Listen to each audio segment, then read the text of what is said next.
Bueno, buenos días. Bienvenidos a... primero, gracias a los que estáis aquí porque ayer ha sido una noche dura. Bienvenidos a esta mesa de comunicaciones orales sobre insuficiencia renal aguda y nefrología básica. Me acompaña como moderador el doctor José Manuel Urbizo Gallardo de Vizcaya. Yo, soy Manuel Naves Díaz de Oviedo. Y vamos a empezar. Solamente dos comentarios. Los móviles, por favor, en silencio. Y sabéis que tenéis 9 minutos para las presentaciones, 7 de presentación y 2 de discusión. El que se pase en el tiempo con la discusión pues va a quedar mucho menos tiempo para preguntas. Solamente, digamos, es el requisito que nos piden de tiempo por organización. Y la primera presentación es la inhibición del receptor megalina, proteger el daño renal agudo asociado a hemólisis intravascular, de Mercedes Vallejo Mudarra, de Córdoba. Cuando quieras.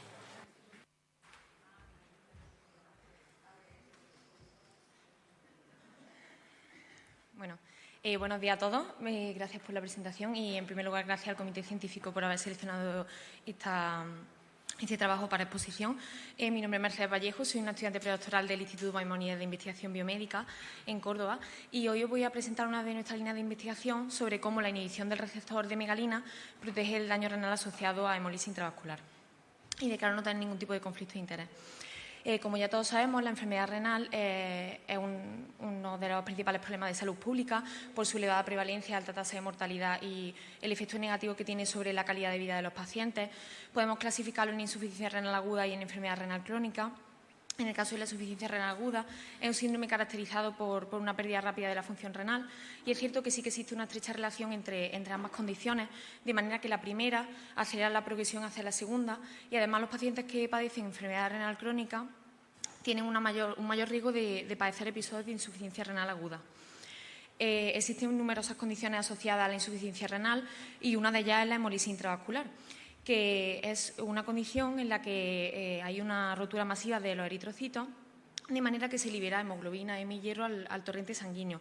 Estos compuestos son reabsorbidos por el glomérulo y por el túbulo proximal y en las células renales ejercen una serie de efectos deleterios, como son estrés oxidativo, inflamación y muerte de las células.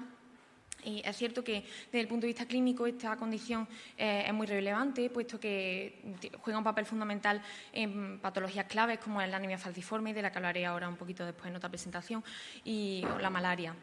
Desafortunadamente no hay tratamiento actualmente, solo hay cuidados paliativos. Por eso estudiar e intentar describir nuevas dianas terapéuticas es tan importante en este contexto. En este sentido, los receptores megalina-cuglina son unos receptores endocíticos expresados fundamentalmente por la superficie apical de las células del túbulo proximal y de los podocitos y que están implicados fundamentalmente en la reabsorción de proteínas, una amplia variedad de proteínas como son la albúmina, las vitaminas, las hormonas y que además son esenciales para el buen mantenimiento de una homeostasis renal y sistémica. Su actividad cobra especial importancia en contextos patológicos en los que una acumulación masiva de sustancias nefrotóxicas puede dar lugar a daño tubular e insuficiencia renal aguda. Y en este sentido también cobra especial importancia en el contexto de la hemólisis, puesto que la hemoglobina es un ligando de estos receptores.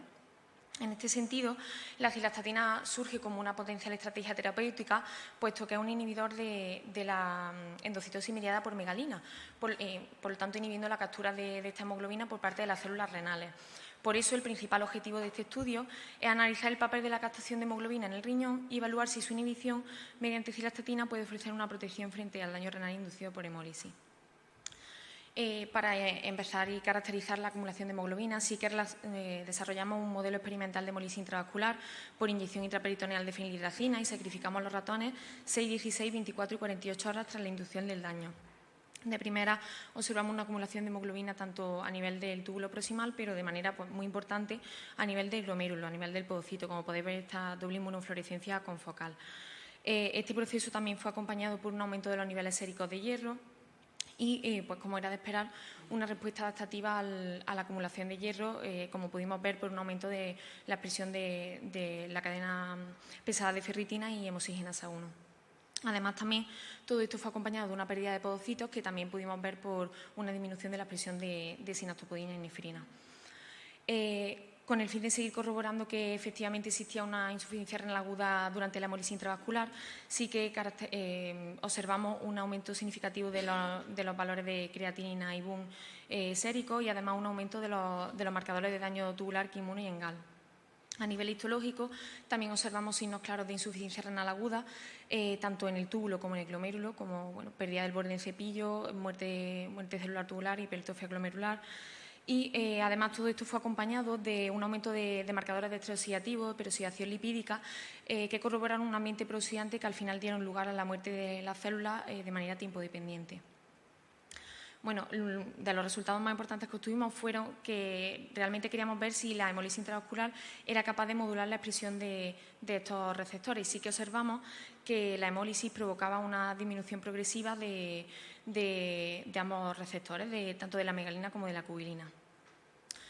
Con el fin de corroborar nuestros datos, sí que realizamos una aproximación in vitro y estimulamos las células tubulares murinas con hemoglobina a distintos tiempos y observamos que esta hemoglobina estaba siendo captada desde primera hora. Para evaluar el posible efecto protector de la cilastatina, pretratamos estas células con esta molécula una hora antes de añadir la hemoglobina y sí que observamos que esta era capaz de inhibir la captación de esta hemoproteína durante las 3 horas de exposición.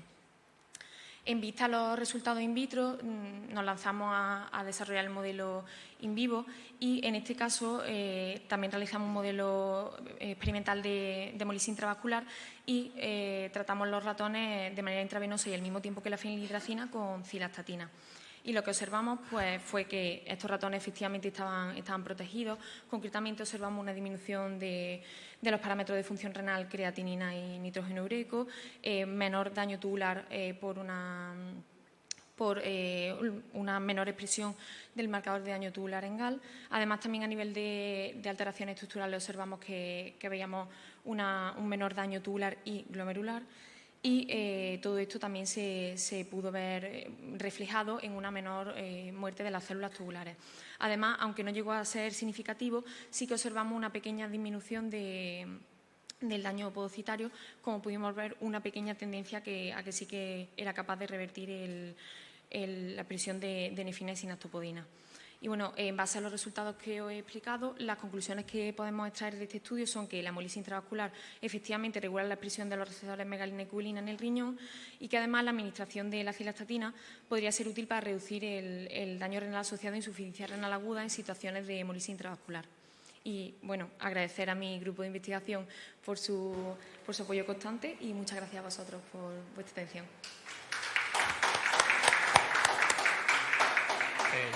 Muchas gracias. ¿Alguna pregunta en la sala? Diego. Es muy bonito el trabajo. A mí solamente me entra una duda. Hace muchos años trabajé con fenilhidracina y es una agresión absolutamente brutal. Entonces, a mí me entra la duda si lo que estáis viendo es una protección del efecto de la hemólisis o una protección del efecto de la fenilhidracina. Una protección del efecto de la... No entiendo la pregunta, perdón. De la que haya producido gran parte del problema, porque la fenilhidracina produce una gran producción de radicales libres, sea intrínsecamente la fenilhidracina y no la hemólisis. Gracias por la pregunta. Bueno, sí que es verdad que nosotros validamos la hemólisis pues a nivel, o sea, por muchas técnicas, hematocrit, bueno, todo el hemograma, vemos menos cantidad de hemoglobina, también vemos que esa acumulación de hemoglobina sí que se está produciendo a nivel del riñón. Entonces, bueno, sí que es verdad que estoy de acuerdo, la fenilhidracina induce un daño bastante agudo y bastante masivo, pero bueno, sí que nosotros hemos comprobado que el daño que sí que estamos observando es por la acumulación de hemoglobina que vemos a nivel renal.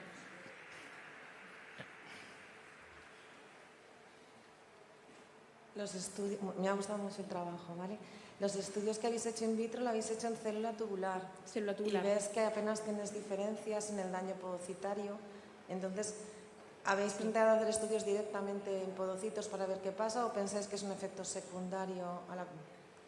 No, de hecho actualmente estamos en ello, pero bueno, no sé si alguno de aquí habéis cultivado podocitos y habéis trabajado con ellos, es un poco Bueno, no es difícil, sino que pues, se tarda tiempo, pero sí que estamos observando, de hecho estamos haciendo también experimentos de citometría con esta línea celular y sí que observamos pues, menos estrés oxidativo, menos mitosox, menos body P, o sea que sí que estamos viendo un efecto protector por parte de la cilastatina. El mecanismo de la cilastatina no nos lo has contado muy así, ¿se conoce? Lo que hace fundamentalmente es inhibir la endocitosis mediada por megalina. ¿Pero ese receptor está en podocito? Pero, sí, está expresado a nivel de podocito, sí. Muy bien. Pasamos a la siguiente comunicación. Muchas gracias. Seguimiento a largo plazo de pacientes tratados con inmunoterapia, efecto de la lesión renal aguda, por María José Soler Romero.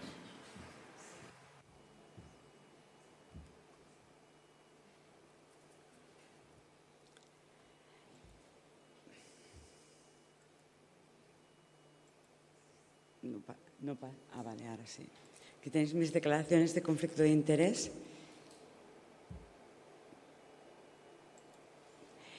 Antes de la era de los nuevos tratamientos, el cáncer con metástasis era igual a una elevada mortalidad. No me pasan muy bien las diapositivas, no sé. En el cáncer hemos evolucionado en los últimos años, desde la cirugía en el 1800, radioterapia en 1900, quimioterapia en el 1940, hasta el 2000-2011, que aparece la inmunoterapia. En el 2018, como todos sabéis, el premio Nobel fue a James Allison y al Dr. Hock, que fueron los precursores de la inmunoterapia. Y este año tenemos la suerte de que ha sido en la inmunología, relacionado con el trasplante, como todos sabéis. Entonces, nosotros ya hace años, en el 2021, publicamos que las personas que presentaban insuficiencia renal aguda y estaban en tratamiento con inmunoterapia parecían evolucionar de forma diferente. En ese momento estudiamos 821 pacientes, de los cuales 118 tras el tratamiento con inmunoterapia presentaron una insuficiencia renal aguda, que estamos hablando de un 15%. Y de estos pacientes, como podéis ver, la supervivencia fue muy baja. A los 6 meses, más de la mitad habían prácticamente muerto. Entonces, la pregunta que nos hacíamos un poco era qué factores se correlacionaba con este mal pronóstico. Yo le voy dando al clic y no acaba de funcionar. Bueno, entonces, en aquel momento lo que vimos es que el tipo de neoplasia, el tratamiento que llevaba el paciente y la insuficiencia renal aguda, como podéis ver claramente en la curva de Kaplan-Meier de la derecha, se relacionaba claramente con mortalidad. Nuestra pregunta, que esta aún no la hemos podido resolver porque era una N muy elevada y porque muchas veces no sabes por qué se estaban muriendo los pacientes, era, ¿se están muriendo porque cuando desarrollan una insuficiencia renal aguda realmente es la causa que crea mortalidad? ¿O porque estos pacientes están más graves o porque estos pacientes no los retratamos, le paramos la medicación que en teoría está siendo positiva para su cáncer y no los retratamos? ¿Por qué se están muriendo estos pacientes? Y la otra pregunta es, ¿qué ha pasado a largo plazo? Porque este estudio fue a 30 meses de seguimiento con estos pacientes. Entonces, el objetivo principal del estudio actual es analizar la misma base de datos y ver si seguíamos teniendo una asociación parecida con mortalidad a los 60 meses de seguimiento. Describir la incidencia de fracaso renal agudo, evaluar la supervivencia a largo plazo y explorar los factores clínicos asociados. Los criterios de inclusión fueron los mismos: mayor de 18 años, un ciclo más de inmunoterapia, creatina basal disponible, y se excluyeron los pacientes que estaban en terapia renal sustitutiva o que no teníamos información suficiente de seguimiento. Entonces, aquí, como podéis ver, de estos 821 pacientes, pues presentaron la misma ratio de insuficiencia renal como era esperado, y la mortalidad a 5 años fue de un 74%. Altísima, altísima, como era de esperar. Esperemos que esto mejore en un futuro. Y se estudiaron variables cualitativas cuantitativas, se realizaron curvas de Kaplan-Meier con 5 meses, un largo tiempo de seguimiento, y análisis con la curva de Cox. Lo que se vio es que los pacientes que presentaban insuficiencia renal aguda eran pacientes de una edad más avanzada, de forma basal, como era de esperar, y una creatinina basal aumentada. Y esto va de acuerdo con todo lo que se ha publicado en la actualidad. Cuando tú estudias los pacientes que se han o revisas los pacientes que han realizado algún tipo de insuficiencia renal aguda y que tienen cáncer, pues ya está visto que de base, si la persona tiene una edad mayor de 60, mayor de 65 o tiene una enfermedad renal crónica basal, tiene más riesgo de tener insuficiencia renal crónica. Aquí ven las curvas a los 5 años de seguimiento y como pueden ver ustedes aquí, estas curvas se separan un poquito más incluso que las previas y que en el análisis multivariado de la Cox nos salió que la insuficiencia renal aguda, que el tipo de neoplasia, el tipo de inmunoterapia estaban en relación con la mortalidad y la creatinina basal. Y cuando realizamos el análisis multivariado seguía estando relacionado con la insuficiencia renal aguda y con la creatinina basal, que en el primer estudio sí que con el tipo de neoplasia se nos relacionó, con la inmunoterapia también, pero con la creatinina basal no. A largo plazo sí que hemos visto que la influencia de tener enfermedad renal crónica empeora la mortalidad en nuestros pacientes. Y aquí se puede ver el modelo claro de Forex-Plot. Así, en resumen, los pacientes que presentan insuficiencia renal aguda asociada a inmunoterapia tienen una mayor mortalidad. Entonces, nuestro pensamiento es que deberíamos de hacer algo, ¿no? De analizar si realmente a esto no hemos llegado. Es porque en estos pacientes se retira la medicación y luego no se vuelve a reintroducir, aunque hay ahora ensayos y estudios, bueno, hay estudios, ensayos no hay en este sentido, que han demostrado que la reintroducción de la inmunoterapia, el porcentaje no es muy alto de los pacientes que vuelven a presentar una insuficiencia renal aguda asociada. Mayor edad y creatina basal pueden reflejar una menor reserva renal y lo que nos dice esto es que si las personas que están tratadas con inmunoterapia presentan una insuficiencia renal aguda, tendrán un peor pronóstico y que la persona que ya tiene una enfermedad renal crónica y que le administramos este tratamiento es la persona que tenemos que tener un foco. Si eres más mayor y tienes una enfermedad renal crónica, es la persona que tenemos que tener un foco y tenemos que tener más vigilancia y más seguimiento. Entonces, lo mismo que hemos comentado, y esto también viene acorde con estas unidades de onconefrología nuevas que se están organizando, que son útiles y cruciales para este seguimiento conjunto de los pacientes con cáncer y enfermedad renal. Y agradecer al equipo de nefrología del Vall d'Hebron.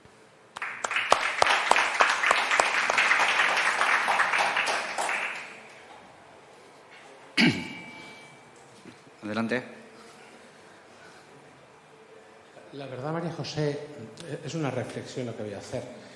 Yo creo que la inmunoterapia, el que hace un daño renal es que tiene mala suerte. Hace una inmunolérgica porque le ha tocado. Evidentemente, no, sí puede haber algunas cosas adicionales, pero el 99% es el mecanismo. Yo creo que realmente lo que es malo es la insuficiencia renal para cualquier tratamiento de cáncer. O sea, no creo que la inmunoterapia sea nada especial. O sea, cualquier paciente con un cáncer con metástasis al final es sometido a un montón de cosas y de agresiones, y si tiene función renal previa alterada, como tú has mostrado, pues le va peor, con o sin inmunoterapia. Bueno, tienes toda la razón, ¿no? Si una persona tiene insuficiencia renal crónica, le va peor. No sabemos qué tratamientos deben ajustar porque la mayoría de personas, sobre todo si tienen una insuficiencia renal avanzada, no se incluyen en los ensayos clínicos incluso dirigidos hacia la nefrología. Y seguro que también porque estudios de base han demostrado que un paciente, por ejemplo, en terapia intensiva, si ese paciente presenta una unidad de intensivos, si una persona presenta insuficiencia renal aguda, tiene un riesgo de un 50% de mortalidad en comparación con una persona que no la presenta. Entonces, bueno, está demostrando una gran fragilidad por parte de la persona afectada. ¿Alguna pregunta más?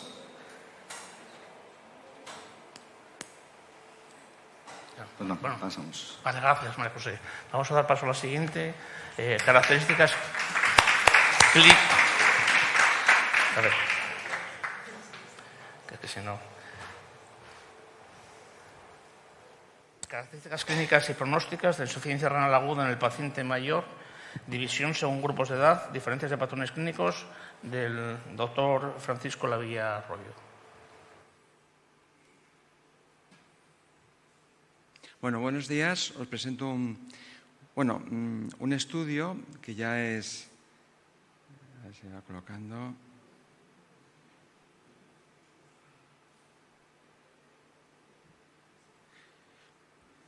Bueno, el tema de la insuficiencia renal aguda, es algo que siempre me ha traído, no tengo ningún conflicto de interés, por supuesto.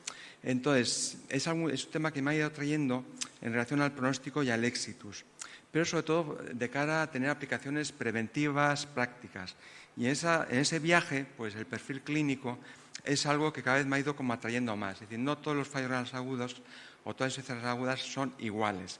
Efectivamente, la edad es un factor importante, pero creo que ese concepto ha cambiado mucho en los últimos años, ¿no? Entonces, el objetivo de este estudio es analizar de nuevo y buscar patrones clínicos que puedan relacionarse con la mortalidad y según grupos de edad. Y aquí, digamos, puede entrar un poquito en una contradicción. Es un estudio prospectivo que empezó en el 94, seguimos, o sea, le llamamos el estudio, yo le llamo el estudio Duracell, ¿no? Porque ahí seguimos, ¿no? Pero bueno, con unos criterios de inclusión que no he modificado, por no desvirtuar el estudio, por supuesto, que tenía mayor del 20% y con unos criterios de exclusión. Por ahora ya hemos recogido 3.261 pacientes. Es un estudio unicéntrico, lo cual tiene sus ventajas y también sus desventajas, y en los cuales hemos analizado la insuficiencia renal aguda según grupos de edad, realizando cuartiles, porque realmente lo de mayor o menor de 65 o 70 años creo que está empezando a ser cuestionable. Todo esto gracias al doctor Liaño, o sea, a su índice de severidad individual, que él fue el que lo descubrió con el GEFRAN y que yo, pues realmente, pues gracias a eso, lo he ido como analizando. He usado sobre todo análisis multivariante y también he incluido otros parámetros, como es no solamente el objetivo, que es pronóstico éxito, sino también tratamiento, índices de salud crónicos y grado de nutrición. Bien, la población es esta, con un peso importante de la gente, digamos, de los pacientes denominados mayores. Pero es que hemos observado algo ya muy cierto, que la población ha ido envejeciendo. La mortalidad es similar a la literatura y, ojo, se reduce con los grupos de edad, lo cual no quiere decir que la edad sea un factor protector. Cuidado, eso no puedo afirmarlo. Lo que determino es que sí que el patrón de insuficiencia renal aguda se modifica con la edad. Hay un mayor predominio de factores funcionales, clásicos como la hipovolemia, una menor presencia de patología inflamatoria y una insuficiencia renal aguda de evolución, digamos, más benigna. También son pacientes con mayor presencia de insuficiencia renal crónica, pero cuidado, aquí no distingo lo que realmente es enfermedad renal crónica de aging kidney, y eso es un factor confusional muy importante. Tiene mayor presencia de insuficiencia cardíaca y menor presencia de patología oncológica, con un estado, digamos, clínico basal bastante similar. Los patrones clínicos, según un estudio multivariante, pues realmente es un trípode que navega entre la oliguria, la alteración neurológica o no y la ictericia. Sin embargo, en la medida que ya llegamos a los muy longevos, aparece un bípode, un bípode, digamos, que es respiración asistida e hipotensión. Si os dais cuenta, realmente los 4 primeros grupos de edad es como un baile en los cuales aparecen como esos 3 fundamentales, esos 3 fallos, junto a la hipotensión que ya aparece finalmente. Con lo cual, y por la dificultad que supone valorar la patología neurológica, se me ocurrió repetir el estudio pero eliminando variables neurológicas, por un poquito buscar esas alteraciones orgánicas como que son más fácilmente detectables desde el punto de vista clínico. Y francamente el tema cambió. La oliguria fue importante como un factor de marcador de lesión renal o de inicio de fallo multiorgánico, mientras que la ictericia ya cogió peso junto a otros parámetros de fallo multiorgánico. Pero fijaos, los muy longevos siguió todo igual. Respiración asistida e hipotensión, o sea, claudicación hemodinámica y pulmonar.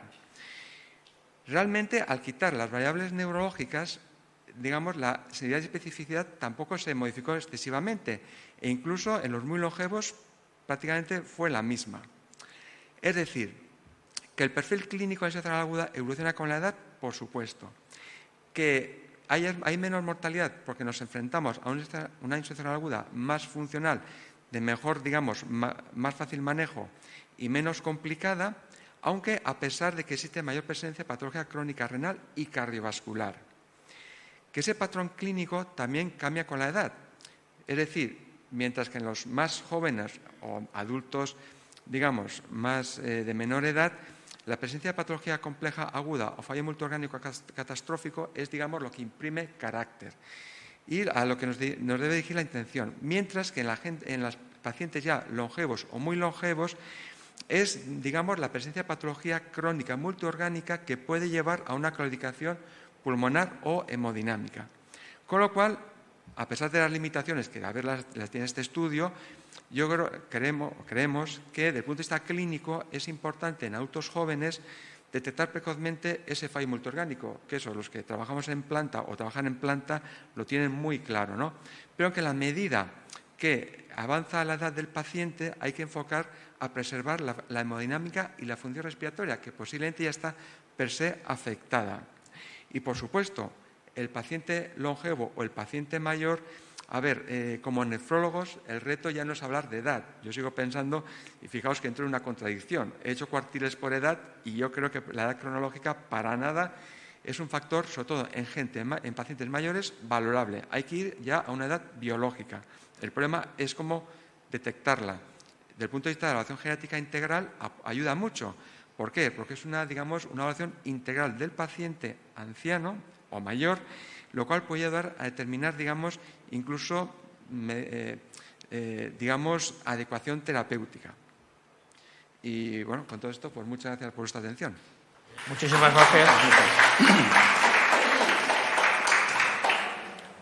¿Alguna pregunta? Yo tengo una curiosidad, pero desde mi desconocimiento clínico. Yo soy biólogo. ¿Por qué el punto de corte de creatinina mayor del 20%? Pues eso es una limitación que arrastro ya 30 años. Y eso lo he consultado. Pero claro, hay que decir que este estudio, aparte de que lo empecé cuando me casé, no existían las CADIGO. Entonces las CADIGO fueron posteriores. Y esto lo he comentado a veces con epidemiólogos, estadísticos. Me dicen, claro, si modernizas los criterios de inclusión, digamos, pierdes gran parte de la población. Y nadie te dice que la CADIGO sea eterna. Entonces, fue un criterio de inclusión que apareció en un estudio de fallo multiorgánico en el año 90 y pocos, donde, bueno, se definía así la inclusión del fallo renal agudo. Bueno, es decir, determina, digamos, variabilidad. La limitación, que no es tan CADIGO. Otra limitación, que es muy fina, lo cual también puede generar falsos positivos. Pero por otro lado, pienso yo que también determina esas fluctuaciones leves del filtrado que todos sabemos que aunque puedan no alcanzar el criterio de inclusión, pueden ser relevantes. Gracias. Otra pregunta quería hacer. He visto que en el grupo de más jóvenes el porcentaje de pacientes oncológicos es muy alto y eso puede condicionar un poco alguna diferencia en cuanto a la expresión clínica del fracaso renal agudo, ¿no? Es otra limitación. Es decir, por eso lo he puesto, y quizás me he extendido demasiado, porque, Javier, hablas de patrones clínicos y metes aquí un rollo con la introducción de la población. Pero es cierto, claro, y perdonadme, en gente muy longeva la patología oncológica no es relevante. En cambio, en la gente joven sí, porque también el centro, en ese sentido, tiene una carga de oncología muy importante. Por eso mismo, claro, y ese estudio es unicéntrico, es observacional y en una población determinada. Plantea cuestiones sin, digamos, el afán de decir que esto tiene que ser así. Muy bien, muchas gracias. Gracias. Siguiente.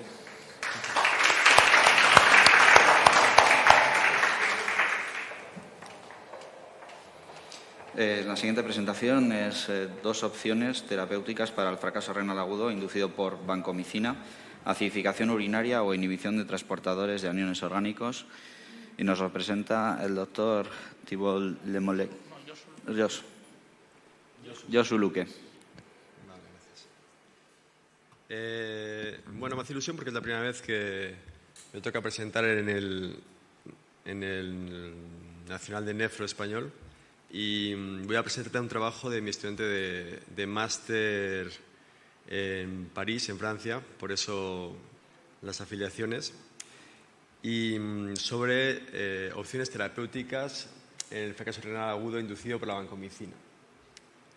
No tengo ningún conflicto de interés relativo a la presentación actual y lo que quería comentar es que el fracaso renal agudo medicamentoso tiene una frecuencia elevada, a diferencia de otras patologías que estudiamos y a las que prestamos mucho interés, sobre todo en pacientes de cuidados intensivos o en intermedios de nefrología. Las agresiones pueden ser múltiples en estos pacientes y la relación de causalidad suele ser muy difícil de probar en humanos, porque en los pacientes la histología no se suele hacer por ser pacientes intensivos que pueden sangrar y el daño de estas fracturas renales agudos son tubulares mayoritariamente.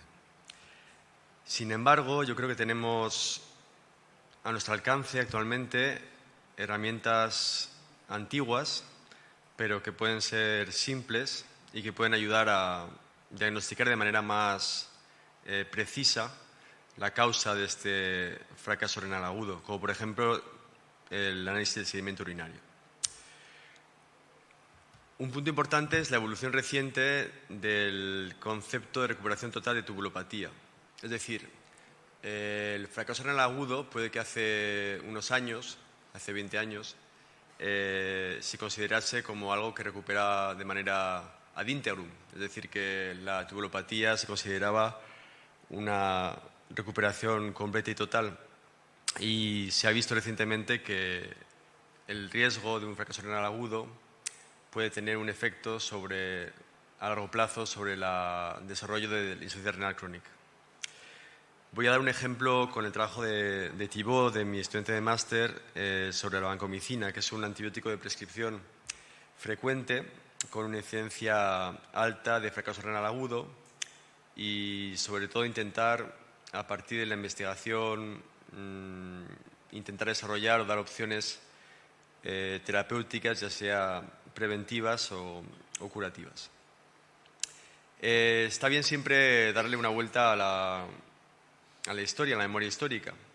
Y este antibiótico se descubrió en el 54 trayendo una tierra desde Borneo en una época en la que los estafilococos eran los que eran el peligro principal para la comunidad científica en aquella época, y todos los laboratorios estaban a la búsqueda de un nuevo antibiótico. Le llamaron vancomicina porque vanco viene de vanquish, de vencer, y en aquella época la vancomicina tenía muchos efectos secundarios. Le llamaban Mississippi Mud por el color marronáceo que tenía y daba con una frecuencia muy alta ototoxicidad y nefrotoxicidad. Su metabolismo urinario es por filtración glomerular, principalmente, pero también por secreción tubular. Tiene un peso molecular bajo, de 1,5 kilodaltons, y sabemos que se solubiliza de manera más importante en un medio ácido. De hecho, cuando diluimos la vancomicina en el suero y cuando lo inyectamos a los pacientes nos damos cuenta, pero es posible que una parte de la venotoxicidad sea relativa a esa acidez. Esta secreción tubular se realiza a través de los transportadores vasolaterales, ya sean los OATs o los OCTs, y los factores de riesgo clásicamente descritos son la duración del tratamiento, la dosis, el peso, la obesidad, que esto en farmacología siempre es un problema porque no se sabe si se adapta la dosis al peso real o al peso ideal del paciente, ¿no?, con posibles consecuencias, la insuficiencia renal preexistente, y luego hay un tema de sinergias nefrotóxicas Lo demostrado, ya sea en animales como en seres humanos, es la combinación con los aminoglicósidos, que se dice en castellano, y hay sinergias que han demostrado potencialmente su toxicidad. De hecho, los americanos hicieron una recomendación en 2017 sobre este tema con la piperacilina tazobactam, pero que no hay prueba mecanística de ello. Bueno, los mecanismos de nefrotoxicidad descritos son dos principalmente. Uno es el clásico que había hasta 2017 sobre la toxicidad tubular directa, y el segundo lo describimos en 2017 y está ligado a la precipitación intratubular de la vancomicina en los túbulos, mostrado aquí en la imagen en un corte arriba a la derecha del paciente y abajo en el modelo animal en el que se hizo microscopía intravital. Claro, los modelos animales, por mucho que queramos hacer todos ensayos clínicos, el modelo animal nos permite tener un solo agresor, es decir, inyectar a estos animales que tienen un fondo genético más bien homogéneo, pues únicamente una agresión que sería aquí la vancomicina, y poder, con lo cual, estudiar la causalidad. Vale. Del mecanismo a la terapéutica. Va a ser muy rápido. Lo que Thibault demostró fue que la acidificación urinaria permite mejorar la función renal de estos ratones y también las lesiones histológicas. Pero sobre todo lo que quería comentar es algo que puede tener opciones preventivas o terapéuticas en el futuro ensayo clínico, que es el bloqueo de los transportadores vasolaterales OAT con el probenecid, que es una droga que ya está comercializada, que es barata y que se podría testar mañana si lo quisiésemos. Quería enseñaros, esto sí me apetecía que lo vieseis bien, es los vídeos que hemos sacado con la microscopía intravital en la superficie del ratón.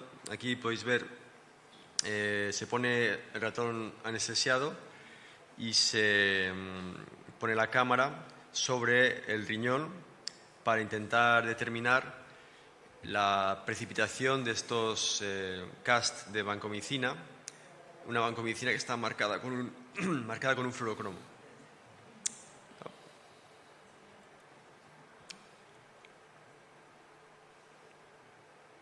Bueno, como veis, cuando se añade de manera preventiva el probenecid, no sé si lo veis bien en la pantalla, pero vamos, se producen o se depositan menos cast urinarios que cuando no se deposita, que cuando no se utiliza el probenecid.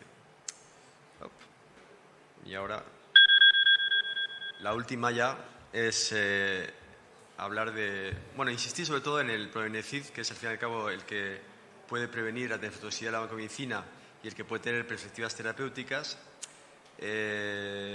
Esto era sobre detección no invasiva en orina, que también estamos desarrollando desde París, y sobre todo agradecer el trabajo de mi estudiante de máster Thibault, de todo el equipo del laboratorio Coraquid de Hospital Tournon y del departamento de nefrología de la Sorbona de Tournon en Francia, donde trabajaba hasta el año pasado. Muchas gracias. Gracias. Pasamos a la siguiente comunicación, que lleva por título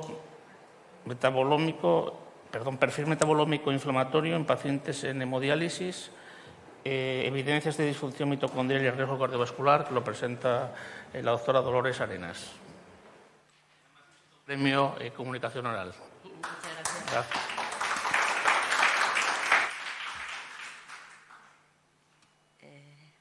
Hola, buenos días.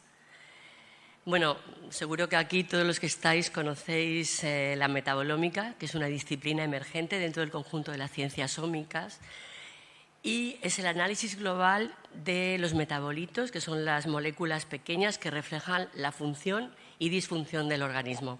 ¿Y para qué sirve el análisis de perfiles metabolómicos? Sirve para la detección, para la comprensión, para el diagnóstico, para el seguimiento y también para la evaluación terapéutica en nuestros pacientes. ¿Y por qué la metabolómica en los pacientes renales? La metabolómica, junto a las otras ciencias ómicas que he comentado, realmente es una herramienta fundamental en la medicina de precisión.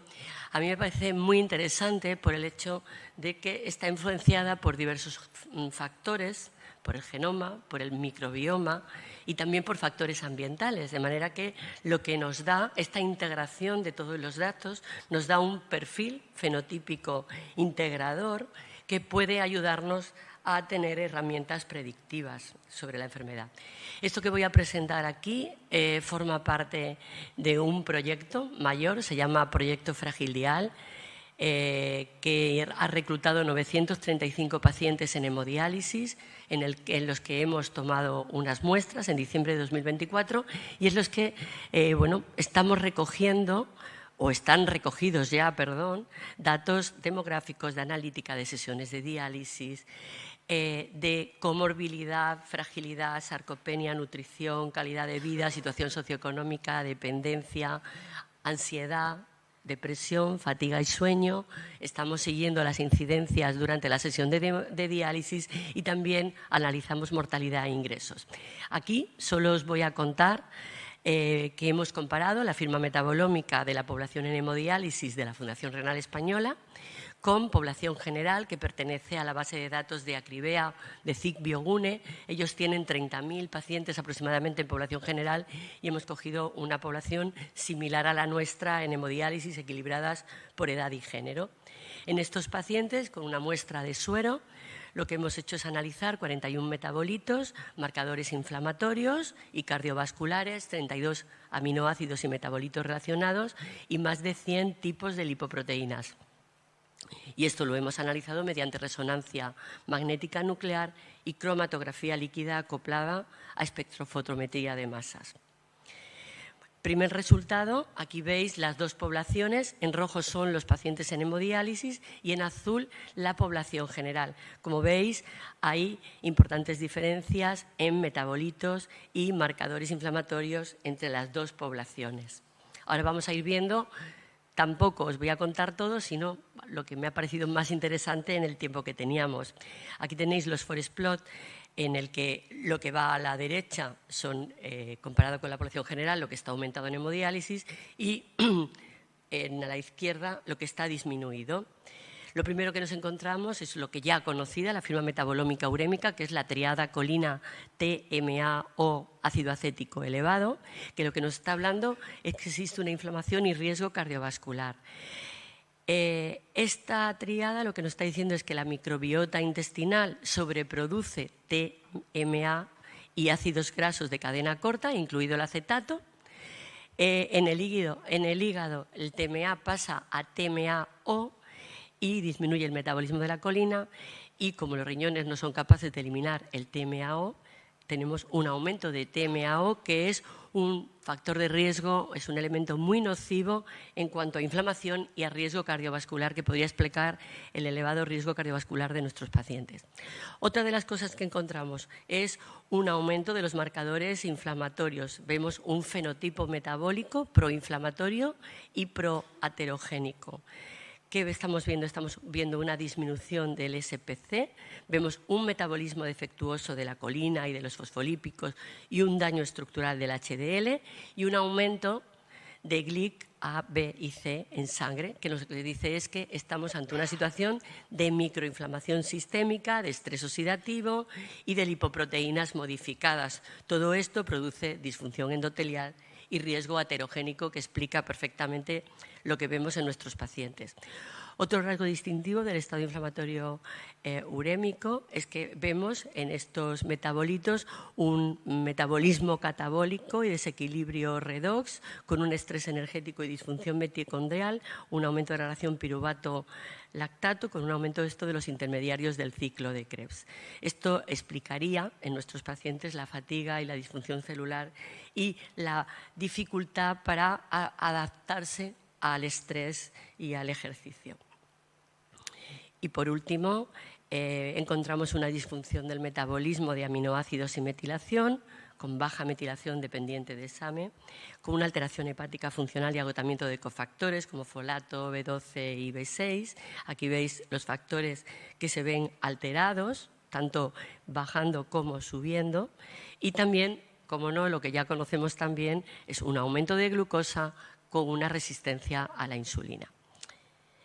Todo esto nos está dando en los pacientes en hemodiálisis comparados con la población general un perfil metabolómico característico que muestra disbiosis intestinal y toxinas urémicas, una inflamación persistente y daño oxidativo, disfunción mitocondrial y energética y alteraciones en la metilación y metabolismo de los aminoácidos, que lo que nos está explicando es los pacientes frágiles, la inflamación crónica, el desgaste muscular y el riesgo cardiovascular que ofrecen nuestros pacientes. Y las potenciales futuras líneas de trabajo, con todos los datos que ya os he enseñado, tendremos que analizar subgrupos, caracterización integral de pacientes en hemodiálisis, cómo afectan o cómo les pueden afectar las distintas técnicas de diálisis, las distintas maneras de dializar que tenemos o bueno, pues todos estos metadatos relacionados con el ejercicio, con la nutrición. Yo creo que tenemos aquí un campo abierto a poder ver muchas cosas y también ahora estamos analizando este año si todos estos metabolitos nos predicen los desenlaces clínicos de mortalidad y no solo mortalidad sino también incidencias durante las sesiones o bueno, esta afectación en la calidad de vida, con la fatiga, con la alteración del sueño, etc. Así que ahí estamos. Muchas gracias. Muchas gracias, Lola. ¿Alguna pregunta en la sala? Yo tengo una pregunta. Los estudios de metabolitos se hicieron en todos los pacientes en hemodiálisis. En el mismo momento, quiero decir, al sacar la muestra... Sí, sacamos en todos los pacientes de los centros de la Fundación. Además, para el tema del transporte nos salía mejor hacerlo todos a la vez y poder transportarlos a Bilbao. No, me refiero al tiempo antes de la diálisis, durante la diálisis o... Antes de la diálisis. Antes de la diálisis. En todos los pacientes antes de la diálisis. Vale. Lo que pasa que, bueno, pues tenemos pacientes, ahora yo creo que todos estos datos nos pueden dar dando explicaciones pues de gente que tiene más tiempo en diálisis que otra, gente que está en diálisis con acetato y otros con citrato, que no lo he presentado, pero que también lo estamos analizando. Entonces esperamos que esto nos dé información. Sí. Sí, pues Lola se ajustó al tiempo perfectamente. Incluso le sobró. Tenemos tiempo para... Ha sido muy divulgativa la charla. Parece un grupo como muy homogéneo. No sé si tenéis algún dato ya en relación con el microbioma. Todavía no. Si hay perfiles diferenciales en función de su perfil microbiano. Mira, justo estamos analizando... bueno, todos los datos, estos que he presentado son datos preliminares. Sí que hemos encontrado diferencias, porque que lo presenté ayer. Medimos, bueno, con los test Frail, SARC y índice de comorbilidad de Charlson, pues la metabolómica diferenciaba perfectamente estos tres fenotipos de pacientes, estos tres grupos, pero todavía nos queda mucho por analizar. Iremos contándolo en futuros congresos. Muy bien, muchas gracias. Muchas gracias.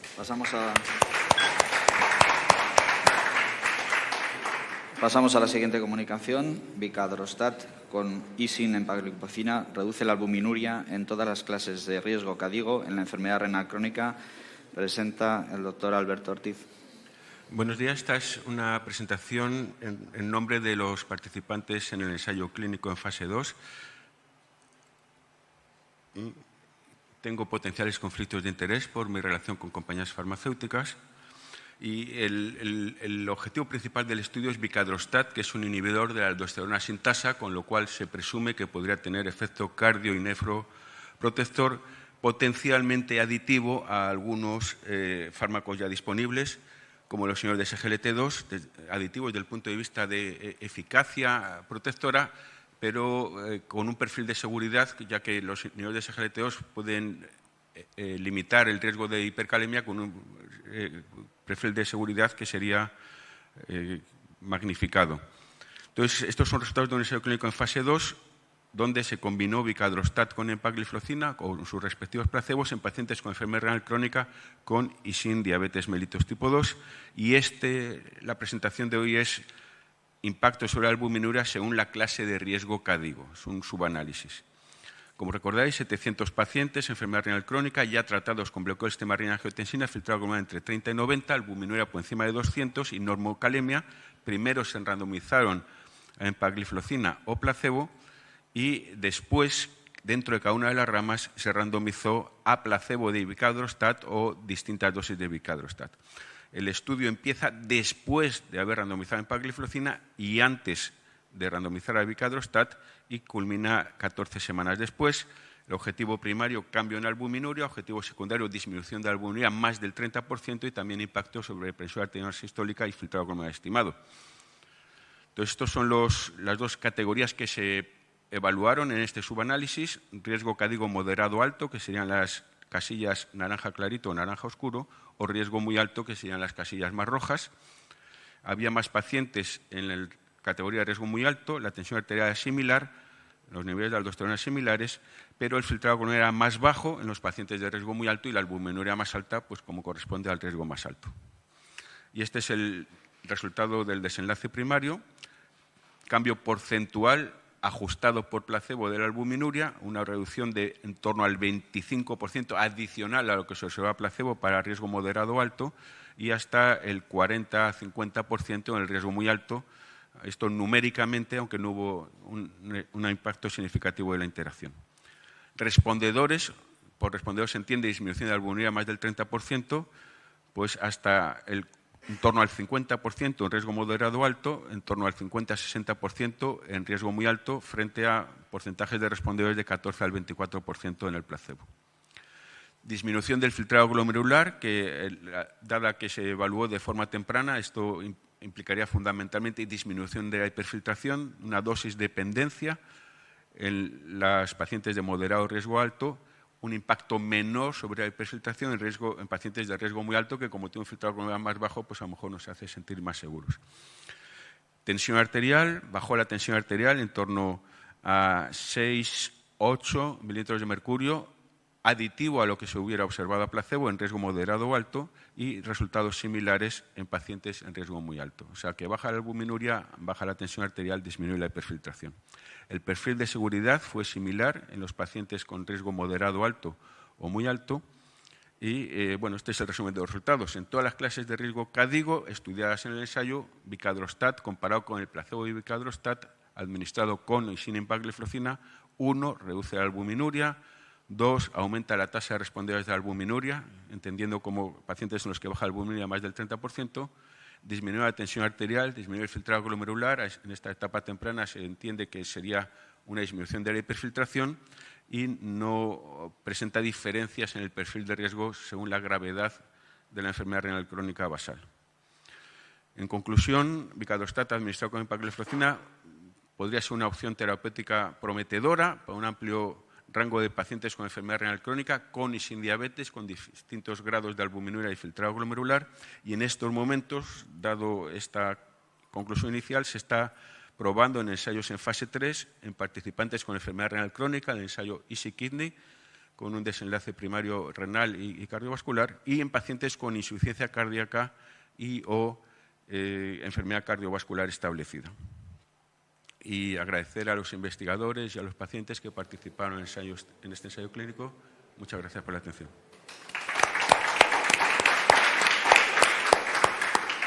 ¿Alguna pregunta en la sala?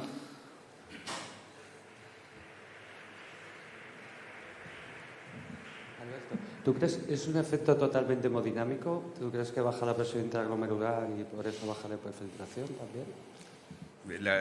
No sabemos, pero lo que tú crees. Sí, yo creo que la hipótesis inicial es que sí. O sea, ocurre lo mismo con los antagonistas del receptor aminoglucocorticoide, como la finerenona, y de hecho ocurre lo mismo en todos los fármacos nefroprotectores que conocemos. Quizá los que menor impacto tienen sobre la hiperfiltración de forma inicial son los agonistas de receptores de GLP-1, pero también en torno a 1 o 2 mililitros de mercurio parece que bajan. Incluso tolvaptan en la poliquistosis renal, que inicialmente se testó porque disminuye el tamaño de los quistes, también tiene un impacto inicial sobre la hiperfiltración. Hemodinámicamente reversible cuando lo suspendes, incluso si lo suspendes 3 años después, vuelve a subir 2-3 milímetros de mercurio. Adelante. Solamente es una curiosidad, Alberto, porque no conocía ni el nombre. Cuando se bloquea la síntesis de aldosterona, ¿no se activan otras vías en la suprarrenal que aumentan la síntesis o la producción de otros mineralocorticoides? Bueno, de hecho se puede incluso incluir aumentar la síntesis de aldosterona. O sea, eso ya va a depender también de la vida media del compuesto en concreto. En estos momentos hay 3 en estudio por tres laboratorios diferentes, Baxdrostat, Lorundrostat y Vicadrostat. Al menos uno de ellos, que se publicó en New England en el estudio en fase 2 hace unos meses. En fase 1 lo que habían observado es que en terapia crónica, a las 24 horas, cuando ya estaba desapareciendo el efecto, había un rebote de aldosterona. Hasta donde yo sé, con Vicadrostat eso no se ha observado. ¿Y de aldosterona o algún otro mineralocorticoide, sabes? Y los otros mineralocorticoides no lo sé. Sí que hay estudios más detallados en fase 1 y a mí lo que más me llama la atención es que en algunos de ellos, probablemente dependiente de la farmacocinética, como tú dices, sí se activan vías compensadoras y la aldosterona propiamente dicha aumenta al final del periodo de... Gracias. Muy bien, muchas gracias. Gracias. Bueno, gracias, Alberto. Pasamos a la siguiente comunicación. Existe un perfil inmunitario diferencial en la población mieloide en el daño renal agudo y crónico que se encuentra influido por la presencia de cloto. Lo presenta Alberto Pérez Gómez.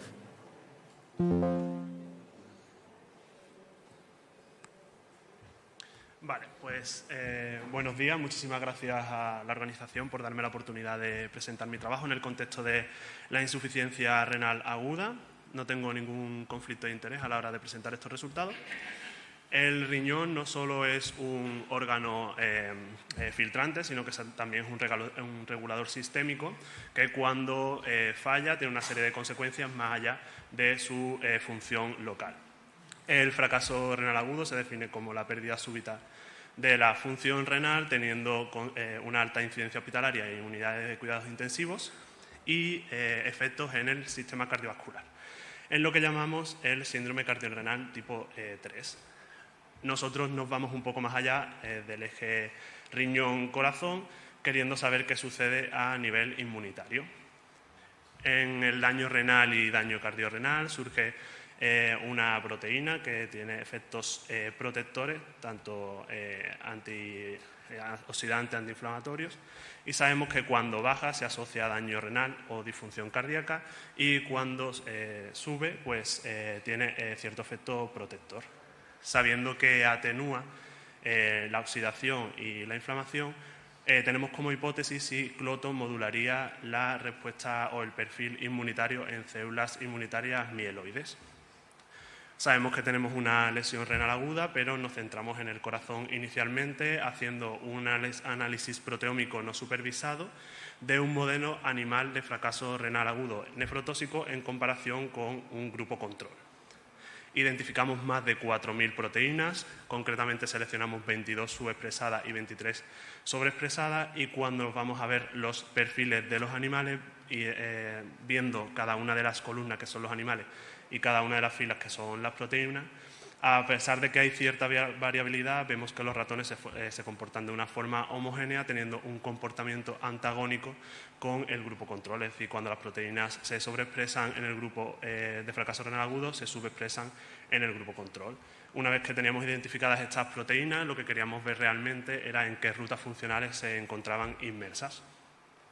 Realizamos un ensayo de enriquecimiento funcional donde obtuvimos un mapa interactivo como este, en el que tenemos las proteínas representadas a forma de nodo y que interaccionan con una serie de rutas funcionales. Cuando nos vamos a estudiar un poco más en qué ¿Con qué están relacionadas estas rutas funcionales? Vemos que muchas de ellas se relacionan con respuesta inmunitaria innata, de granulación de neutrófilos y respuesta de TLR a estímulos endógenos. Pero queremos dar un paso más allá y ver cuáles eran las vías biológicas que concretamente se veían más prominentes. Para ello hicimos una clusterización de cada una de las 183 rutas identificadas con anterioridad y vemos que son 17, donde la mayoritaria es la respuesta inflamatoria al estrés por tener 46 rutas funcionales involucradas, es decir, un 25% de las totales. Gracias a estos resultados vemos que realmente la inmunidad ejerce un rol predominante en el síndrome cardiorrenal.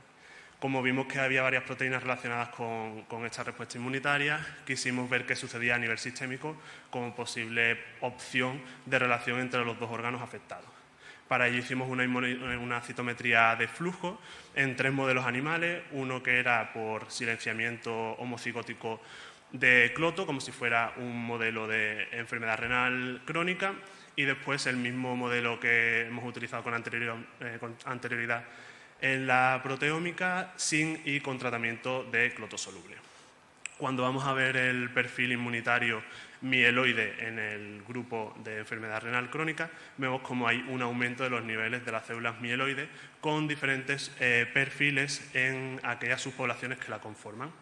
Estos resultados nos sirven de antesala para pasar al modelo de fracaso renal agudo, donde vemos que también hay una expansión de esa célula mieloide, concretamente de los monocitos y más concretamente de una subpoblación que serían los clásicos, que ya se conoce que tiene una actividad proinflamatoria y alta capacidad de migración a foco inflamatorio.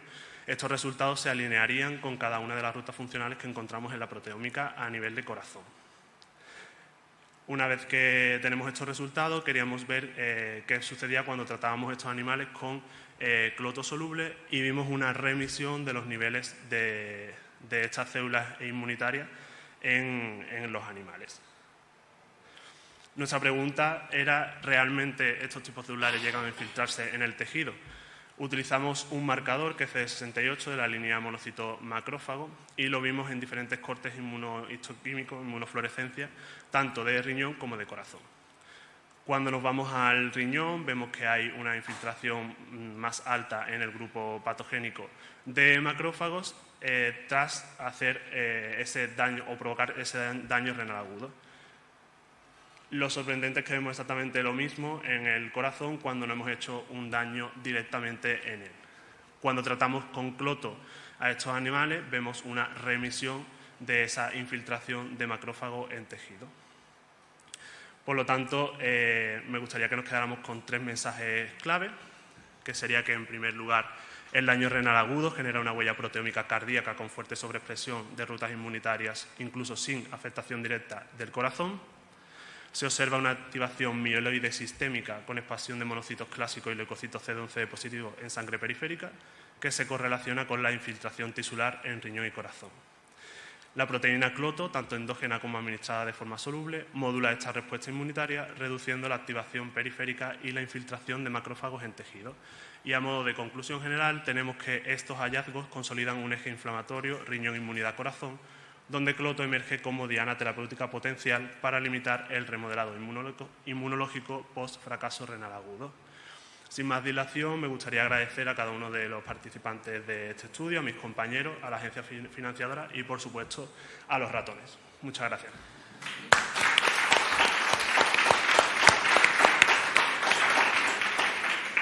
¿Alguna pregunta? Doctor Bolivieso. Bueno, enhorabuena, Alberto, es alucinante. No me quedó claro si el knockout de cloto era un knockout total o específico de... Es homocigótico, sí, es total. Total. ¿Qué parte tú crees de ese efecto se debe al cloto renal y no al cloto expresado en otros tejidos?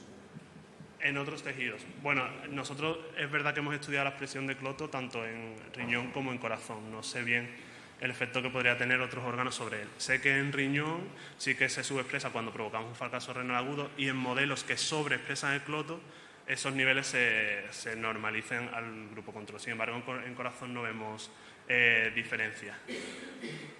¿Cómo puede verse, o sea, a qué puede deberse que haya otra serie de cloto que exprese otros órganos? Pues la realidad es que no sabría decirte, pero al final yo creo que la modulación de la subexpresión de cloto está, si no me equivoco, modulado también por el ambiente proinflamatorio, que sería TNF-alfa, TWIC, que lo que hace es que haya una disminución de esos niveles y es por la vía de NF-kappa beta.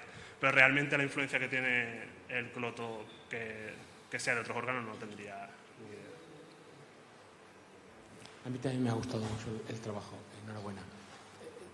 Yo intento comprender una cosa que no acabo en este tipo de estudios, si realmente lo queréis publicar a muy alto nivel. Siempre uno se pregunta hasta qué punto habéis sido suficientemente precisos en demostrar la dependencia de cloto. Yo estaba ahora mismo preguntándome, tú imagínate que yo tuviera un metabolito X, que fuera un metabolito capaz de modular la respuesta macrofágica, y que yo lo inyectara en los ratones, yo espero que me daría los mismos resultados que habéis obtenido. O sea, ¿qué argumentos tenéis para decir que cloto es el punto central de lo que está ocurriendo? ¿Me entiendes lo que te quiero preguntar? Sí. Realmente este estudio al final es el inicio de una línea de investigación y, por supuesto, está bastante verde. Entonces, ahora mismo sí que estamos inmersos en una serie de experimentos para intentar ver cuál es el mecanismo realmente dependiente de cloto. Pero todavía no tenemos resultados más robustos acerca de ello. Espero presentarlo en un futuro aquí. Muy bien, muchas gracias. Muchas gracias. Gracias. Solo una duda. ¿En daño cardíaco directamente la administración de cloto mejora? Sí, o sea, es un agente protector cardíaco, sí. Nódulo sinoauricular, fundamentalmente. Pasamos a la siguiente comunicación, que es: la enfermedad renal crónica induce cambios lipidómicos específicos y acelera la progresión de la arteriosclerosis en cerdos, que presenta el doctor Bermúdez López. Hola, bueno, buenos días. Gracias a todos por estar aquí. De nuevo me toca presentar el día después de la cena, pero es un gusto ver la sala llena y por la mañana. Bueno, yo os voy a contar una cosa que hicimos nosotros en un modelo de aterosclerosis en cerdos. Ya sabéis que la enfermedad cardiovascular en la enfermedad renal crónica es muy prevalente. Estos son datos del US Renal Data System del 2017. Y aquí veis que da igual el tipo de enfermedad cardiovascular que sea, siempre es más prevalente en enfermos con enfermedad renal crónica que sin. Nosotros nos centramos en el estudio nefrona en un tipo de enfermedad cardiovascular, que es la enfermedad ateromatosa, y también vimos que la prevalencia aumentaba. Aquí falta los colores, pero buenos controles, estadio 3, 4, 5 y diálisis. Y independientemente del sexo, de la diabetes o de la edad, se ve que la enfermedad ateromatosa aumenta con la enfermedad renal crónica, están muy ligadas. Y no solo eso, esos datos sin ajustar, pero en los datos ajustados, en los modelos completos, el riesgo de tener placa de ateroma, conforme aumenta el estadio de enfermedad renal, va aumentando más. Y esta placa de ateroma está muy relacionada con los eventos cardiovasculares de los pacientes renales. Este es el estudio nefrona también, y aquí veis una gradación del número de territorios con placa. Miramos 10 territorios vasculares y a más territorios con placa de ateroma, menor es la supervivencia libre de evento. Por lo tanto, está claro que la enfermedad cardiovascular es importante. Además, es la causa número 1 de muerte en enfermos renales. Estos son causas de muerte y podéis ver que según disminuye el filtrado, la causa cardiovascular aumenta significativamente, y cuando fueron en este estudio directamente a ver qué eventos cardiovasculares eran, sorprendentemente para muchos, no para nosotros, los eventos isquémicos eran el 75% prácticamente en el estadio 4.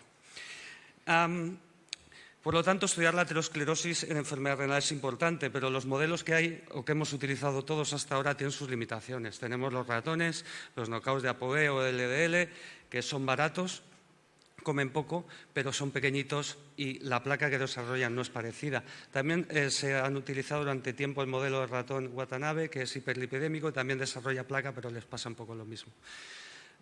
El modelo más parecido al humano sería el modelo de cerdo. El modelo de cerdo desarrolla placas muy parecidas a las humanas, placas inestables y además son del mismo tamaño, por lo que podemos utilizar técnicas, digamos, que se pueden usar en humanos. Nosotros hemos utilizado un cerdo transgénico que sobreexpresa esta proteína, la PCSK9. Para los que no sepáis qué es PCSK9, PCSK9 es una proteína que se une al receptor de LDLs y cuando se internaliza hace que ese receptor, en vez de recircular y reciclarse y volverse a poner en la superficie de la célula, se degrade. Y al degradarse, el número de receptores LDL en la superficie celular disminuye y, por lo tanto, las LDL circulantes aumentan. Es un receptor que está mutado, o sea, esta proteína está mutada en personas con algún tipo de hipercolesterolemia familiar. ¿Vale? Estos cerdos que desarrollan o que tienen sobreexpresión de PCSK9, lo que hicimos es desarrollar un modelo de enfermedad renal crónica y caracterizar el impacto de esta enfermedad renal crónica al desarrollo de la aterosclerosis, pero además lo pudimos hacer a lo largo del tiempo, los pudimos seguir. Evidentemente tenemos una N pequeña, que son 3 cerdos en cada grupo, porque no es lo mismo dar de comer a un cerdo una dieta alta en grasa que dar de comer a un ratón. Y además los tuvimos durante 15 meses con una dieta alta en grasa. Hicimos un modelo de reducción de masa renal 5/6 laparoscópico. Quitábamos un riñón por la laparoscopia y el segundo se clampaba parte de las arterias renales hasta que conseguíamos un descenso en la irrigación del riñón. Aquí podéis ver un Doppler, una ecodoppler de cómo está un riñón irrigadito antes de poner el clampaje y aquí cómo disminuye todo el flujo a la parte superior, quedando simplemente un tercio. Es decir, es un modelo 5/6 prácticamente. Trabajar con Ns pequeñas tiene un problema que las Ps dependen mucho de la N, entonces no podemos usar Ps. Hemos utilizado el Glass Delta Effect Size, que es una medida que te da una magnitud. La P nunca te da la magnitud, te da una significación, pero no la magnitud, te da la magnitud, la dirección, es comparable y además se puede aplicar a muestras pequeñas. Esto es lo que pasa con el filtrado medido por aclaramiento de Ioxol. Durante los 15 meses.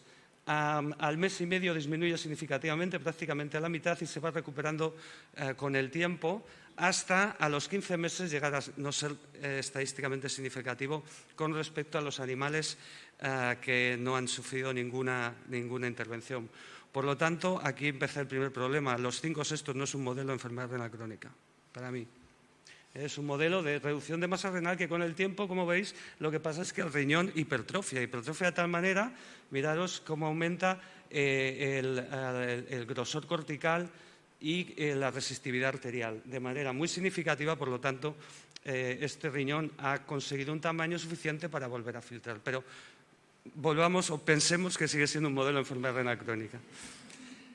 Otra cosa que miramos fue la producción de vasa vasorum. Los vasa vasorum son los vasos de los vasos. Y las zonas donde se va a producir una placa de ateroma,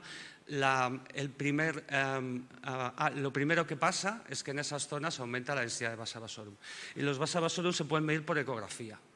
Se puede medir por ecografía con unos contrastes de unas microburbujas que dan un eco y cuando aumenta este eco está en la zona de la adventicia y de la media es porque han aumentado los vasa vasorum. Y lo podemos hacer a varios, podemos seguirlos en el tiempo. Aquí veis cómo a los 6 meses los cerdos con CKD tenían un aumento de vasa vasorum tanto en las carótidas como en las femorales. También les hicimos un TAC a estos cerditos y lo que vimos fue que aumentaba la calcificación vascular. Podéis ver aquí tanto en las arterias aórticas como en las ilíacas que aumenta mucho la calcificación vascular, probablemente asociado a la presencia de placa de ateroma. Y al final del estudio sacrificamos a los cerdos y hicimos varias tinciones. Pudimos ver que el área de placa medida en las aortas, en las carótidas, etc., aumentaba significativamente en las coronarias, sobre todo. También aumentaba el área de la adventicia en las carótidas y abdominales y el área calcificada en prácticamente todas las zonas que miramos. Y por último, hicimos un análisis lipidómico de plasma o de sangre y de lesiones tempranas y más tardías, aparte de varios de los órganos. Y una de las cosas más interesantes nos salió fue que el ácido palmítico se acumula tanto en forma pura como en en una forma, el 10-16 de hidroxipalmítico, tanto en sangre como en lesiones tempranas como en riñón, de manera significativa. O sea que el palmítico caca para los enfermos renales. Las conclusiones de este estudio es que la nefrectomía laparoscópica con clampaje arterial es una buena técnica para inducir enfermedad renal crónica, entre comillas, y los cerdos con enfermedad renal crónica y tratados con una dieta alta en grasa desarrollan una hipertrofia renal compensadora, muestran una mayor densidad de vasovasorinas adventiciales, tienen una mayor carga aterosclerótica y acumulan palmítico en riñón, sangre y lesiones arteriales tempranas. Y esto es un estudio de mucha gente y, sobre todo, tenemos que dar las gracias a la financiación a la Diputación de Lleida, que nos ayudó muchísimo con la financiación de este estudio. Muchas gracias.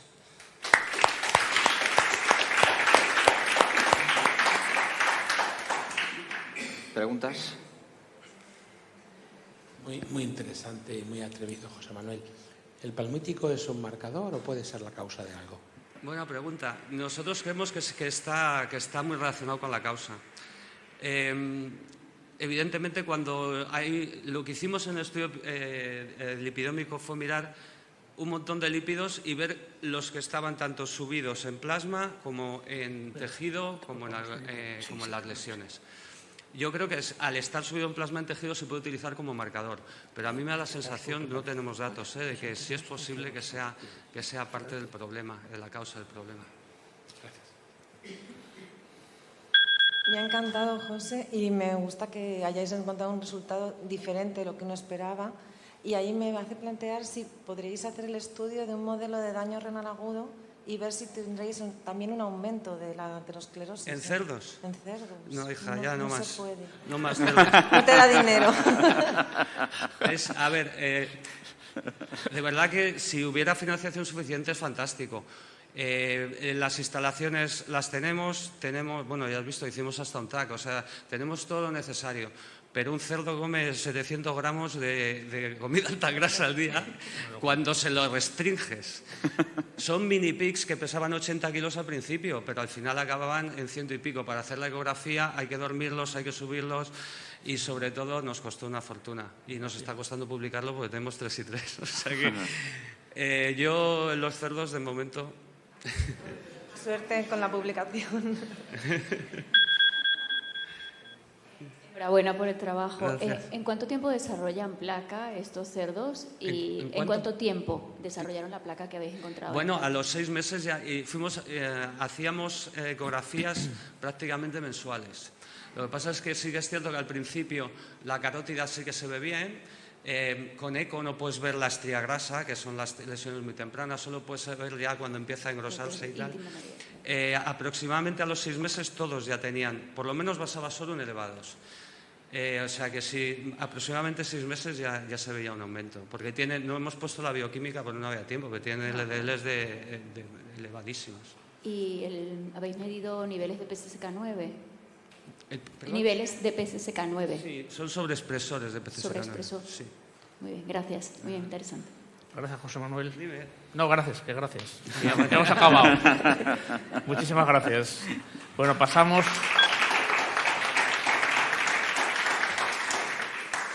a la siguiente y última comunicación oral, implicación de la ferroptosis en el daño renal inducido por anemia falciforme, que lo presenta Mercedes Vallejo Mudarra.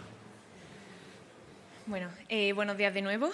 De nuevo agradecer al Comité Científico por seleccionar este estudio para exposición hoy aquí. Y hoy voy a contar otra de las líneas que tenemos abiertas en el grupo sobre la implicación de la ferroptosis en el daño renal inducido por anemia falciforme. Y de nuevo declaro no tener ningún tipo de conflicto de interés. Bueno, la anemia falciforme es una hemoglobinopatía severa que está causada por una mutación en el gen de la betaglobina y que da lugar a glóbulos rojos anormales con forma de hoz que son capaces de obstruir el flujo sanguíneo y además generar graves complicaciones de salud. Según la Organización Mundial de la Salud, alrededor de 8 millones de personas conviven con la enfermedad y además esta supone una importante causa de morbilidad y carga sanitaria a nivel mundial. La anemia falciforme, los glóbulos rojos son rígidos y frágiles, lo que promueve que se rompan con mayor facilidad, dando lugar a una hemólisis crónica, un proceso que desencadena una serie de mecanismos patológicos como son el estrés oxidativo, la fibrosis crónica, inflamación, entre otros. Existen numerosas complicaciones asociadas a la anemia falciforme, pero una de las más frecuentes y clínicamente relevantes es la afección renal. Y en este sentido, la nefropatía falciforme hace referencia al conjunto de alteraciones renales que padecen los individuos con anemia falciforme. Las investigaciones más recientes han puesto en el punto de mira el daño glomerular y específicamente el daño podocitario que se sucede en el progreso de la enfermedad.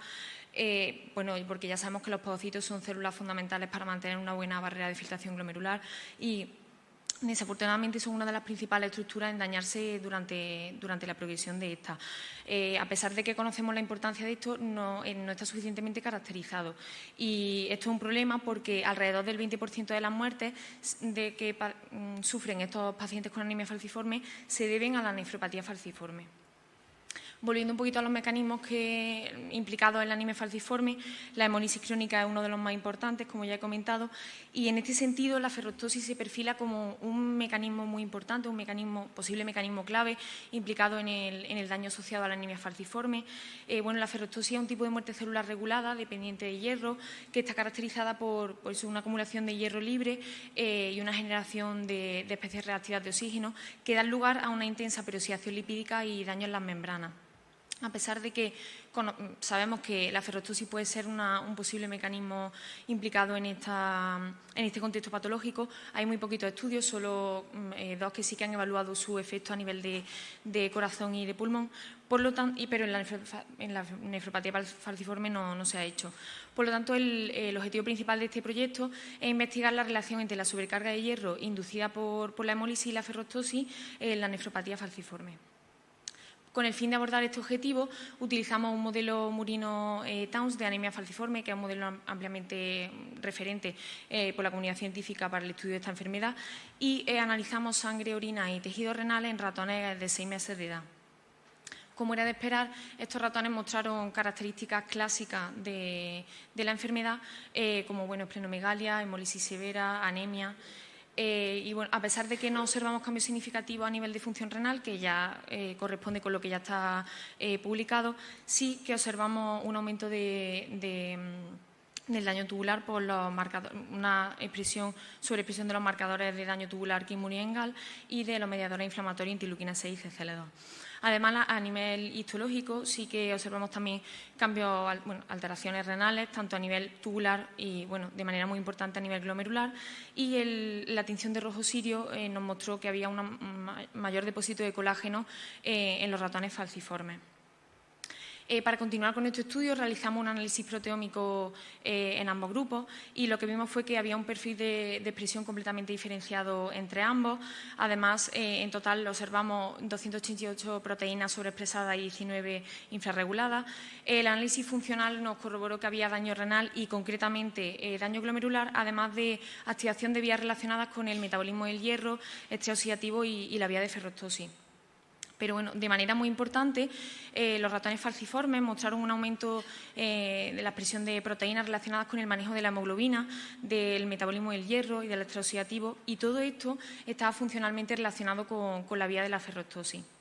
Entonces, tomando esto como nuestro hilo conductor, quisimos analizar la acumulación de hemoglobina en estos ratones y observamos que esta hemoglobina no se estaba acumulando solo a nivel del túbulo proximal, sino que también estaba acumulándose a nivel del glomérulo, a nivel podocitario. Esto también fue corroborado por un análisis hicimos una tinción de azul de Prusia y observamos que veíamos hierro depositado a nivel no solo tubular, sino glomerular y también un aumento de la concentración renal de M. También analizamos el metabolismo del hierro y observamos una disminución de la presión del receptor de la transferina y un aumento de la ferroportina, además de una respuesta adaptativa a este aumento de hierro por un aumento de la presión de las proteínas hemosigenasa 1 y ferritina. Con el fin de analizar si estas vías de respuesta a acumulación de hierro se estaban activando no solo a nivel tubular sino glomerular, realizamos una doble inmunofluorescencia confocal en la que observamos que efectivamente la hemosigenasa 1 y la ferritina se estaban activando también a nivel podocitario. Y todo esto, como era de esperar, fue acompañado de una pérdida de podocitos que fue visible por una disminución de los marcadores de podocitarios nefrina, sinastupodina y WT1.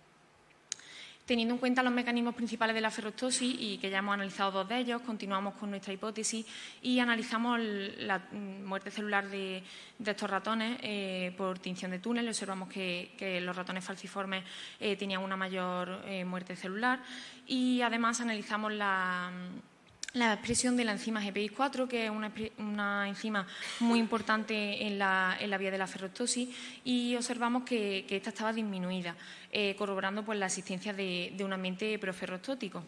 Además, también quisimos analizar la peroxidación lipídica y lo que hicimos fue analizamos la expresión de ACSL4, que es una enzima también muy importante en la vía de la ferroptosis, que lo que hace es que activa los ácidos grasos poliinsaturados, promoviendo que estas membranas sean más susceptibles de peroxidación. Y todo esto, además, fue corroborado por un aumento de los niveles de MDA, que es un marcador final de peroxidación. Así que, teniendo en cuenta los resultados que acabo de exponer, las conclusiones que podemos extraer del estudio son que los ratones con genotipo falciforme pues, mostraron, como he dicho, características clásicas de la enfermedad, como anemia severa, esplenomegalia, hemólisis crónica. El análisis proteómico reveló un enriquecimiento de rutas relacionadas con el metabolismo del hierro, el estrés oxidativo y la ferroptosis. Que además los riñones de estos ratones, de los ratones falciformes, mostraron una marcada acumulación de hemoglobina, hierro tanto a nivel tubular y glomerular, que los cambios del metabolismo del hierro junto con los marcadores de ferroptosis sugieren que la sobrecarga de hierro causada por la hemólisis favorece la activación de esta ruta de muerte en los riñones falciformes y que además pues, la modulación de este tipo de muerte podría presentar una estrategia terapéutica prometedora para preservar la función renal en pacientes que presentan esta patología. Y bueno, nada, de nuevo darle las gracias a mi grupo de investigación por confiar en mí para desarrollar este proyecto y gracias a vosotros por vuestra atención.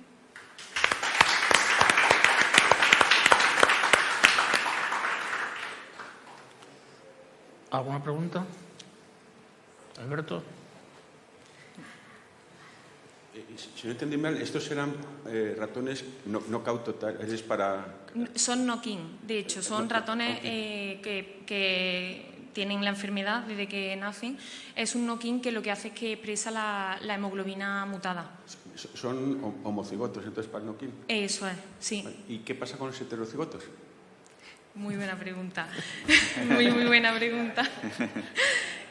Sí, bueno, de hecho, lo hemos analizado. Pero es verdad que no observamos cambios relevantes. Es cierto que sí que hay estudios que dicen, bueno, los heterocigotos son, en inglés son sickle cell trait. Hay estudios que sí que dicen que estas personas a la larga pueden llegar a tener complicaciones renales y de otro tipo de órganos. Es verdad que nosotros no observamos cambios relevantes. No hay cambios en el hierro ni nada de eso. No, o sea, no ya en la función renal, sino en las cosas más subclínicas. Nada, no hay cambios de hierro. O sea, hicimos todo, tinción, están todos los parámetros iguales que los que he enseñado, están medidos también para los heterocigotos, pero que va, no hay cambios. No, porque el interés, o sea, está en la misma zona donde están las variantes de riesgo de ApoL1. Entonces, si hubiera detectado cambios en el hierro, eso podría contribuir o acelerar el daño renal del ApoL1. Gracias. Muy bien. No hay más. Pues muchas gracias a los ponentes por las extraordinarias presentaciones. Y ceñirse muy bien al tiempo, y gracias a vosotros porque también a estas horas después de las fiestas anteriores no es fácil venir.